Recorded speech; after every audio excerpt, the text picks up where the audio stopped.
at home, it's been days since that first snow covered our roads and sidewalks, but that's just the beginning of the trouble for some. And for those in wheelchairs, the past few days have been a nightmare. But as our Matthew Smith explains, many actually expected to be trapped inside. And he's joining us live from Tacoma tonight. And Matthew, this is a story with a lot of frustration behind it. Well, a lot of frustration because if you're in one of those wheelchairs, how do you actually get around something like this? Across the street, they've actually got the sidewalk covered, but right here, you couldn't even get up and over this to get to the other side of the sidewalk. The problem is, this is something that people deal with, not just this storm, but every storm. I absolutely dread the snow. You would too if it locked you inside for days. My caregiver even planned ahead of time when she was able to come up. She planned ahead of time, like extra meals and stuff, because she knew that I wasn't going to be able to, like transport back and forth. And that works for a while. But for Crystal Monteros, her apartment hasn't even cleared the sidewalks outside of her place. Literally, like, I have to stay in my apartment the whole time, and that's literally till the ice melts. Not till it stops snowing, but till the ice melts. In Seattle, the issues are everything from crosswalks to the sidewalks themselves. Heck, the roads themselves aren't great. But when people have to gingerly walk just to avoid a spill, how does someone in a wheelchair get around?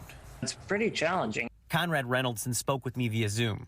This year, he can get in and out of his home. Yes, sometimes when it snows like this, he's also stuck inside for days. It's beautiful to look at, but otherwise, I dread it. That it just means it's going to be really challenging to get around, and that basically, unless I can get there in my van safely, I can't go anywhere. 3 weeks. That's how long it was before I could leave my house after it snowed last winter. SDOT and Rooted in Rights teamed up to put out educational videos like this back in 2019. The hope? That education gets people to do the right thing. SDOT telling me that the, quote, primary focus has been on education and outreach to make sure people understand their legal responsibilities and why it is so important, end quote.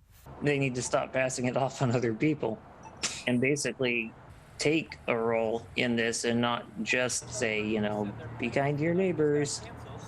Because some people, like myself, obviously physically can't do that. As for Crystal, down in Tacoma, the issue lies with her apartment complex. That's considered private property. So even when she complains to the city there's little to be done. I'm smiling a lot, but I'm to the point where I'm smiling because I get so mad at the situation. But I'm smiling to just kind of get myself through it, because I get mad due to the fact that I have spoken up. I've spoken up plenty of times. It just seems like nothing ever happens. Who exactly do we need to go to for somebody to actually care about it? Who needs to be spoken to for somebody to care? Not even for action to be taken, but for them to care. That is a really hard thing to hear somebody explain. You can understand the frustration of getting down the road, but the idea that no one even cares when she reaches out to it, that's difficult.